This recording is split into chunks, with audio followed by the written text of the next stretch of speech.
गीता अध्याय 4 श्लोक संख्या 18, 19,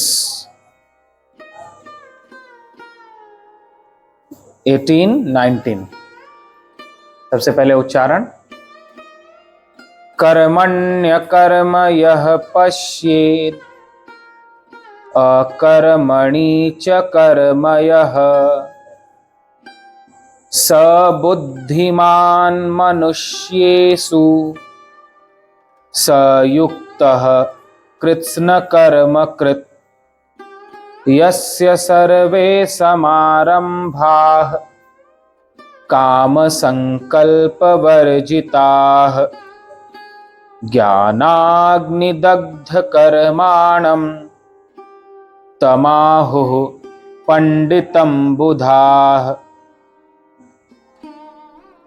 जो मनुष्य कर्म में अकर्म को देखता है और जो अकर्म में कर्म देखता है वह मनुष्यों में बुद्धिमान है और वह योगी समस्त कर्मों को करने वाला है। जिसके संपूर्ण शास्त्र सम्मत कर्म बिना कामना और संकल्प के होते हैं तथा जिसके समस्त कर्म ज्ञान रूप अग्नि के द्वारा भस्म हो गए हैं, उस महापुरुष को ज्ञानी जन भी पंडित कहते हैं।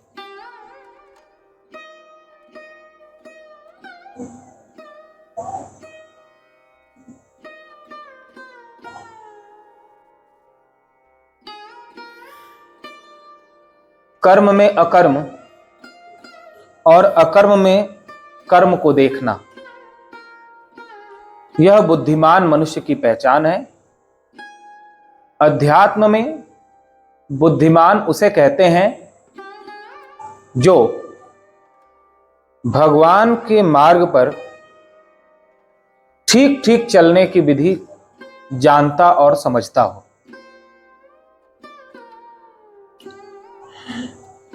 योगी भी उसे कहते हैं जो भगवान के पथ पर संकल्प के साथ बढ़ता हो। कर्म का विवेचन भगवान कर रहे हैं। कर्म के द्वारा कैसे मुझे पाया जा सकता है और कर्म में एक भक्त को, योगी को किन किन बातों का, किन किन सिद्धांतों का ज्ञान अवश्य होना चाहिए जिससे वह कर्म के द्वारा अपने चित्त का शोधन कर सके। तो आज के श्लोक में भगवान ने कहा कि जो कर्म में अकर्म को देखता है, पहली बात, और दूसरा जो अकर्म में कर्म को देखता है वही बुद्धिमान है, वही योगी है। प्रश्न खड़ा होता है, कर्म में अकर्म को देखना किसे कहते हैं? बहुत सीधी सी बात है जो आप लोग सुनते आ रहे हो। स्वाभाविक सारे कर्म हो ही रहे हैं, न चाहते हुए भी आंखों से दिखाई पड़ रहा है, कानों से सुनाई पड़ रहा है, न चाहते हुए भी भूख लग रही है, न चाहते हुए भी प्यास लग रही है, न चाहते हुए भी नींद आती है, न चाहते हुए भी शरीर का जन्म हुआ है, न चाहते हुए भी शरीर जवान होता है, न चाहते हुए भी शरीर बूढ़ा होता है, न चाहते हुए भी शरीर मरता है, न चाहते हुए भी शरीर में अनेक तरह की व्याधियां, बीमारियां, रोग, भोग उत्पन्न होते हैं। न चाहते हुए भी मन कभी हर्षित तो कभी खिन्न होता है। न चाहते हुए भी कभी प्रशंसा सुनकर अहंकार को आनंद मिलता है और अपमानजनक शब्दों से उसे खेद होता है, कष्ट होता है, पीड़ा होती है। सब कुछ स्वाभाविक हो रहा है। न चाहते हुए भी क्रोध के अवसर पर क्रोध आ जाता है, अभी हम कहें कि क्रोध करो तो किसी को क्रोध नहीं आएगा, लेकिन जब क्रोध का अवसर होगा तो न चाहते हुए भी क्रोध आ जाएगा, और बाद में आप कहोगे हमें तो पता ही नहीं चला, हमने क्रोध कर दिया, पश्चाताप होगा। न चाहते हुए भी कड़वे वचन मुख से निकल जाते, बाद में विचार आता है कि ऐसा हमें नहीं बोलना चाहिए था। यानी सब कुछ हमारे जीवन में अपने आप घटित हो रहा है, स्वाभाविक। जिसका जो धर्म है वो कर रहा है, आंखों का जो धर्म है वो कर रही हैं, कानों का जो धर्म है वो कर रहा है, भूख प्यास का जो धर्म है वो प्रकट हो रही है अपने समय से। सारे कर्म स्वाभाविक अपने आप हो रहे हैं। जो अपने आप हो ही रहा है, हमारी मूर्खता, हमारी अज्ञानता इतनी ही है कि हम उसमें अपने को कर्ता मान लेते हैं। मैं करने वाला हूं, मैं देखता हूं, मैं सुनता हूं, मैं बोलता हूं, मैं खाता हूं, मैं पीता हूं, मुझे भूख लगी है, जबकि भूख तो स्वाभाविक लग रही। अभी भूख लगा के देखो, खाने के बाद लगेगी क्या भूख? यदि आपके हाथ में हो तो आप जब चाहो तब भूख लग जाए, लेकिन आपके हाथ में नहीं है। आपके हाथ में हो तो जब चाहो तब जवान हो जाओ, जब चाहो तब बच्चे हो जाओ, जब चाहो तब बूढ़े हो, ना चाहो तो ना हो। लेकिन ये कुछ भी हाथ में नहीं है, तो ये सब कुछ स्वाभाविक हो ही रहा है।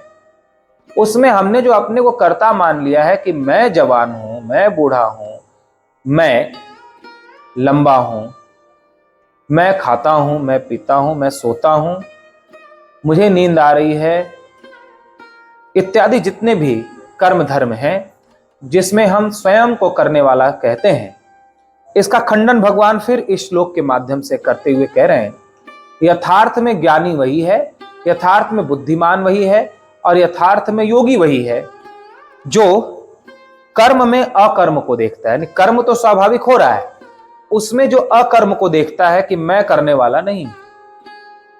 यही है कर्म में अकर्म को देखना। अकर्म यानी अकर्म, मैं करने वाला नहीं। तो आंखों से देखना हो रहा है, मैं नहीं देखने वाला हूं, यह हुआ कर्म में, देखने के कर्म में अकर्म को देखना।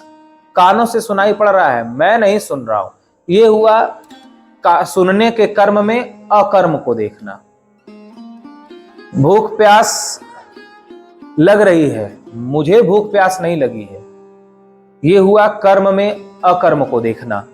यानी सदा जो भी कर्म हो रहे हैं उसमें अपने को करने वाला न जानना, यही कर्म में अकर्म को देखना कहलाता है। भगवान कहते हैं जो ऐसा देखता है वही बुद्धिमान है और वही योगी है। तथा दूसरी बात कहते हैं, जो अकर्म में कर्म को देखता है, इसकी एक दो व्याख्या की जा सकती है। अकर्म में कर्म को देखना, जैसे यह तो सदा से कहा जाता रहा है और आप सुनते भी आ रहे हैं कि आत्मा नहीं करता, आत्मा न देखता है। यानी मैं न देखता हूं, न मैं सुनता हूं, न मैं बोलता हूं, न मैं खाता हूं, न मैं पीता हूं, न मैं जवान होता हूं, न मैं बूढ़ा होता हूं, न मैं मरता हूं, क्योंकि मैं शरीर नहीं हूं। ये सब शरीर के धर्म है। ये आप लोगों ने बहुत बार गीता जी के माध्यम से सुना है। आत्मा करने वाला है, लेकिन उसका कर्म दिव्य कर्म है। उसका कर्म साधारण शरीरों का कर्म नहीं है, उसका कर्म साधारण इंद्रियों के द्वारा होने वाला कर्म नहीं है, उसका कर्म साधारण जीवधारी जैसा कर्म करते हैं वैसा कर्म नहीं है। उस आत्मा का देखना साधारण जीवों के जैसा देखना नहीं है। इन आंखों से जैसा दिखाई पड़ता है वैसा देखना आत्मा का नहीं है। मैं आपका ध्यान रामचरितमानस की ओर लेकर चलूं, उसमें एक बहुत ही दिव्य चौपाई है। बिनु पग चले सुने बिनु काना, यानी वो बिना पांव के चलता है।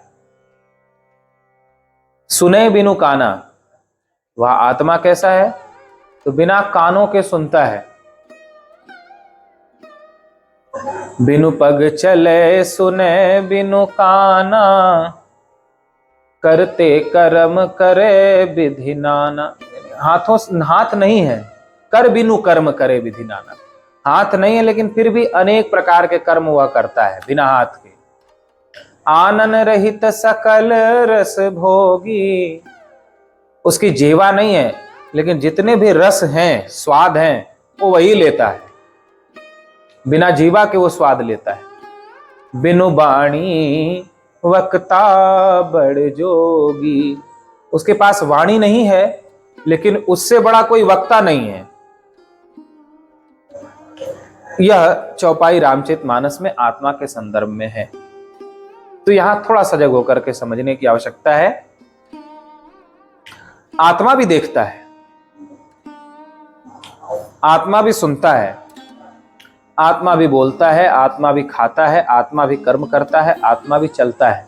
लेकिन जैसा इन आंखों से दिखाई पड़ता है वो वैसा नहीं देखता, जैसा इन कानों से सुनाई पड़ता है वो वैसा नहीं सुनता, जैसा यह वाणी बोलती है वह वैसा नहीं बोलता, जैसा स्वाद यह जिह्वा लेती है वैसा स्वाद उसका नहीं है, जो कर्म ये हाथ करते हैं वैसा कर्म नहीं है, पांव जैसे चलते हैं ऐसा उसका चलना नहीं है।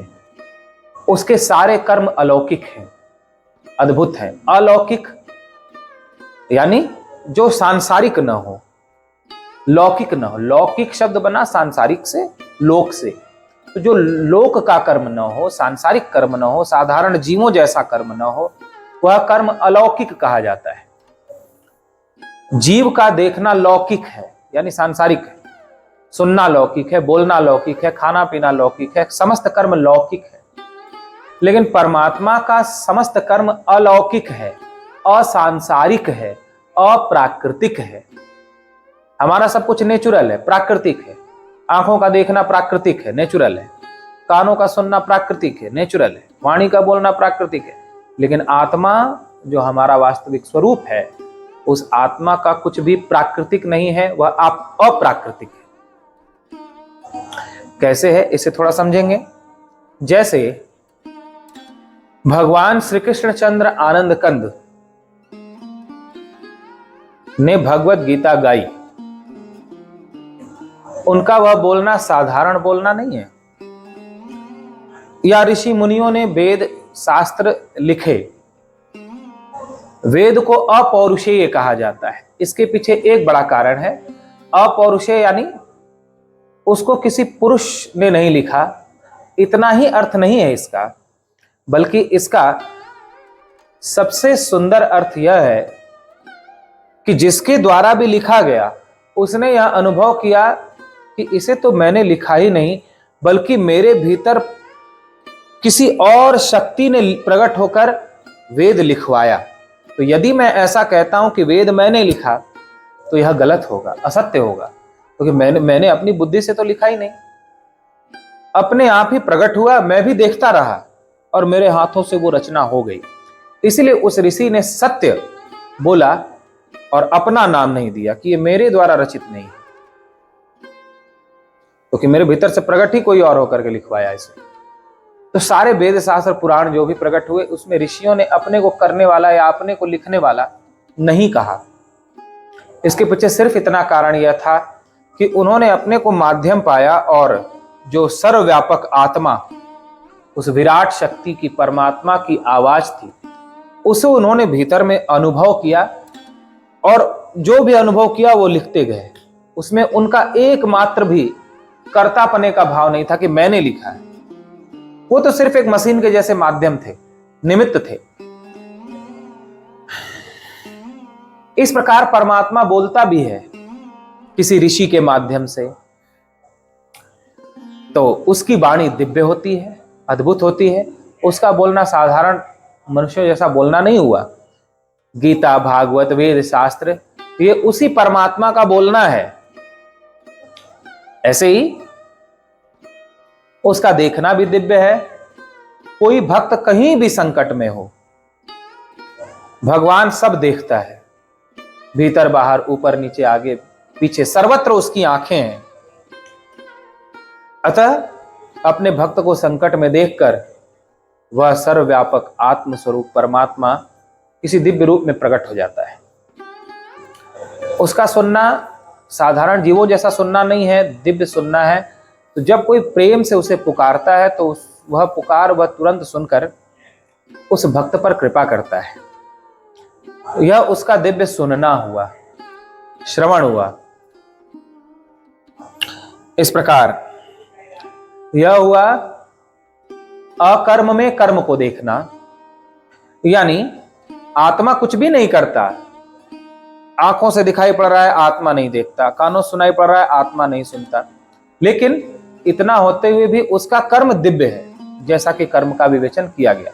तो यह हुआ अकर्म में कर्म को देखना, यानी साधारण सांसारिक कर्म आत्मा या परमात्मा करता है ऐसा न देखकर उसका कर्म दिव्य कर्म है, यही देखना कर्म में, यही देखना अकर्म में कर्म को देखना कहलाता है।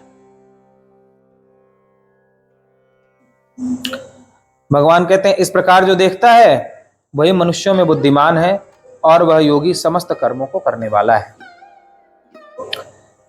जिसके संपूर्ण शास्त्र सम्मत कर्म बिना कामना और संकल्प के होते हैं, संकल्प करके नहीं करता, जो कल बात कही जा रही थी। अंत में भगवान दो बातें यहां कहते हैं, पढ़ना चाहिए इसे। जिसके संपूर्ण शास्त्र सम्मत कर्म, एक एक शब्द पर ध्यान देना चाहिए। जितने भी कर्म होते हैं उसके शास्त्र सम्मत होते हैं, शास्त्र विरुद्ध कर्म नहीं होते। यानी शास्त्र में जैसा वर्णन नहीं है ऐसा कोई कर्म नहीं करता, शास्त्र में जो कर्म जैसे करने के लिए कहा गया है उस कर्म को वैसे करता है। तो एक तो शास्त्र सम्मत कर्म है, अधर्म कर्म पाप कर्म नहीं है।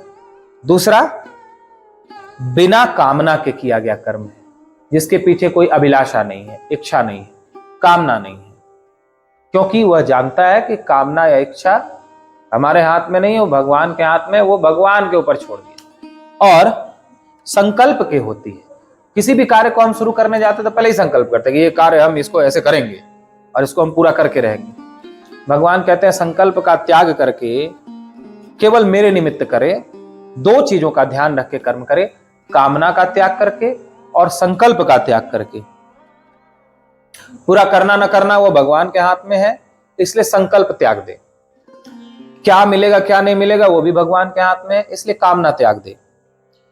जिसके समस्त कर्म ज्ञान रूपी अग्नि के द्वारा भस्म हो गए हैं, और जो यह जान गया है कि शरीर सहित संपूर्ण इंद्रियों के द्वारा जितने भी कर्म होते हैं वो मेरे द्वारा किए हुए कर्म नहीं है, मैं उनसे निर्लिप्त निर्विकार आत्मा हूं। पाप पुण्य धर्म धर्म जो भी है वो शरीर और इंद्रियों तक है, मन बुद्धि तक है, मुझ आत्मा तक इनकी पहुंच नहीं है। न पाप की पहुंच है मुझ आत्मा तक, न पुण्य की पहुंच है, न धर्म की पहुंच है, न अधर्म की पहुंच है। मैं निर्विकार हूं। जैसे सूर्य तक अंधकार की पहुंच नहीं है, ऐसे मेरे तक किसी भी दोष पाप पुण्य इत्यादि की पहुंच नहीं है। इस प्रकार इस ज्ञान रूपी अग्नि के द्वारा, यही ज्ञान रूपी अग्नि है, इस ज्ञान रूपी अग्नि को धारण करने से सारे कर्म भस्म हो जाते हैं। तो जिसके सारे शुभ अशुभ कर्म भस्म हो गए हैं उस महापुरुष को ज्ञानी जन भी पंडित कहते हैं। यथार्थ में वही पंडित है, पंडित यानी वही बुद्धिमान है, वही श्रेष्ठ है, वही आत्मज्ञानी है, जिसने यह जान लिया है कि मैं कर्मों का कर्ता नहीं हूं और समस्त इंद्रियों के द्वारा उनके अर्थों में कर्म हो रहे हैं। इस प्रकार कर्म की विधि भगवान बता रहे हैं कि जो कर्म में अकर्म को देखता है, यानी सारे कर्म इंद्रियों के द्वारा शरीर के द्वारा हो रहे हैं, जो भी जीवन में कर्म है उसमें मैं करता नहीं हूं, यह हुआ कर्म में अकर्म को देखना। और अकर्म, आत्मा यद्यपि अकर्ता है, कुछ करता नहीं है, लेकिन तो भी उसका कर्म दिव्य कर्म है, वो जड़ नहीं है, दिव्य कर्म है जिसका विवेचन किया गया। तो सांसारिक लौकिक कर्म जैसा आत्मा का कर्म नहीं है, उसे कहते हैं अकर्म में, यानी आत्मा के अकर्तापने में भी उस कर्म को देखना जो वह दिव्य कर्म करता है। वही बुद्धिमान है और वही योगी है। संपूर्ण शास्त्र सम्मत कर्म बिना कामना, और कर्म को शास्त्र के अनुसार गुरु के अनुसार करे तथा कामना और संकल्प से रहित होकर करे। इस ज्ञान रूपी अग्नि को धारण करके करे कि मैं आत्मा हूं और इंद्रियों तथा शरीर के द्वारा मन बुद्धि के द्वारा होने वाले कर्म में मैं करता नहीं। इस ज्ञान रूपी अग्नि के साथ कर्मों को होता हुआ देखे तो उसके सारे शुभ अशुभ कर्म भस्म हो जाते हैं, और शुभ अशुभ कर्मों के भस्म हो जाने को ही मुक्ति कहते हैं। यथार्थ में इस विधि से जो रहता है वही महापुरुष ज्ञानी है, पंडित है। बोलिए गीता माता की जय।